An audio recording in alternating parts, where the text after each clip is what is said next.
So you know that feeling when Monday just hits you like a freight train and your week starts off with chaos? Yeah, I don't like that either. And today I'm spilling the tea on my secret Sunday ritual. This is 5 game-changing hacks that help keep me sane, organized, and ready to conquer the week ahead. And guess what? There's very little cleaning involved in this Sunday reset. In fact, there's only 2 things that I clean every Sunday. Plus, hack number 5 isn't your typical Sunday reset task, but when our family started doing this, it was a game changer. So grab your coffee or your tea and come along with me as I get ready on Sunday. The first thing I do is make a high-level plan for the week.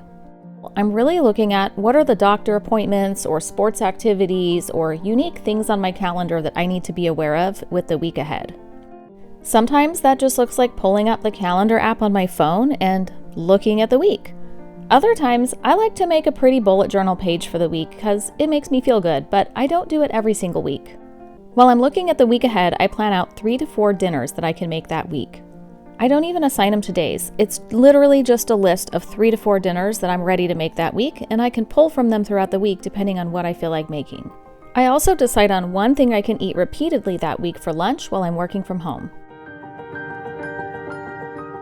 Hack number 2 is to do ingredient prep. This is different from meal prep, and you'll soon learn why.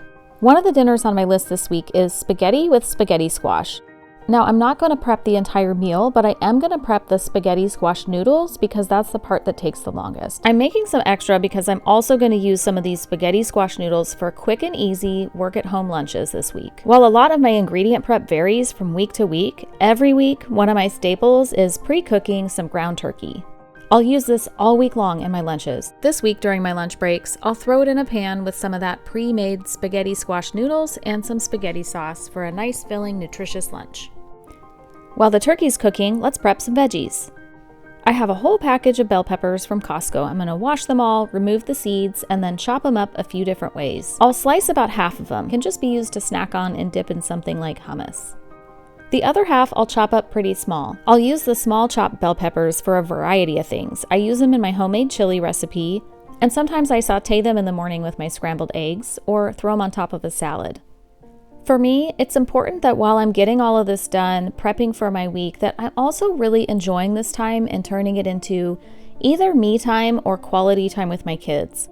Sometimes that looks like putting in my AirPods and listening to a really good audiobook while I work. And the other half of the time, it looks like just spending quality time with my kids while I'm doing this. This week, my daughter sat at the kitchen counter with me while I did all of this food prep. She visited with me the entire time about what was going on in school and with her life.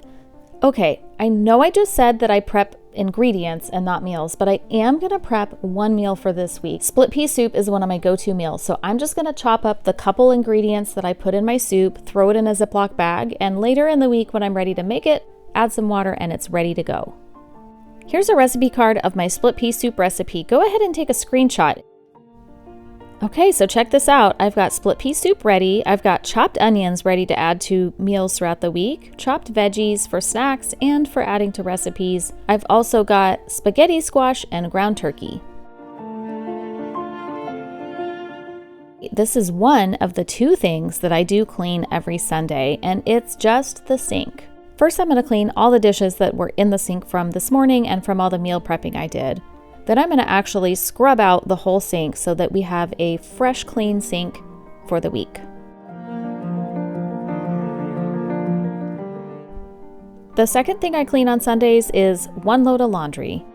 I might do more loads of laundry, but I commit to just doing at least 1 load of laundry on Sundays. You might notice that I fold laundry a little differently than other people. I fold our pants up just like most people fold pants, I think, because they go in our drawers and shelves folded anyway. But shirts, I do something a little bit different. I shake them out and I just lay them in a pile. Shirts normally get hung up anyway, so it feels like a waste of time to fold them and then unfold them and then put them on a hanger. So I just lay them flat in a pile for each person. Then when you go to put your shirts away, you have a nice pile of shirts. You can slip hangers into the top of each one and put them right in your closet. At the end of the video, I'll share some bonus content about how and when we clean the rest of our house. Hack number 5, do a family meeting. Sometimes this just happens while we're eating dinner together on Sundays, and other times it's a designated time of day where we sit down together and do our family meeting. I started off by reminding us all of what's on the calendar for the week ahead. We also talk about wins of the week or what's going well.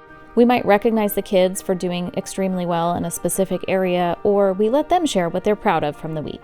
The most impactful part of this whole meeting is talking about what's not going well. If you don't make time for this, it's too easy to just brush over it and not talk about it. But this is a space where anyone can voice where they're frustrated, where things aren't going well. Sometimes one of us will share, I'm having a really hard week this week, or I'm feeling really down, and it's helpful for the rest of us to know because we're a family, we're a team, we can lift each other up and help each other out. Or we can have more patience with each other if we know somebody's really struggling. Having that space to share and talk about what's not going well and what we're struggling with has been such a game changer for our family. It's really helped us bond and be more understanding with each other. Well, some weeks we really stick to, here's the logistics of the week, and we talk about what went well that week or things that happened, and it's fun and lighthearted, and that's it. But it's so impactful to have that time and space, to have open and honest communication, and to just pause and really check in on how is everyone really doing. I don't know how it works in other homes, but in our home, when we tried to do family cleaning on Saturday or Sunday, where everyone got up and played music and did chores together to get the whole house clean, it wasn't that fun, and it took a long time. So what do we do instead? We have the kids do chores all week long. Every day, each kid has one room in the house they're responsible for cleaning. I'll put a link above to a video that goes into more detail on the whole process of chores and allowance.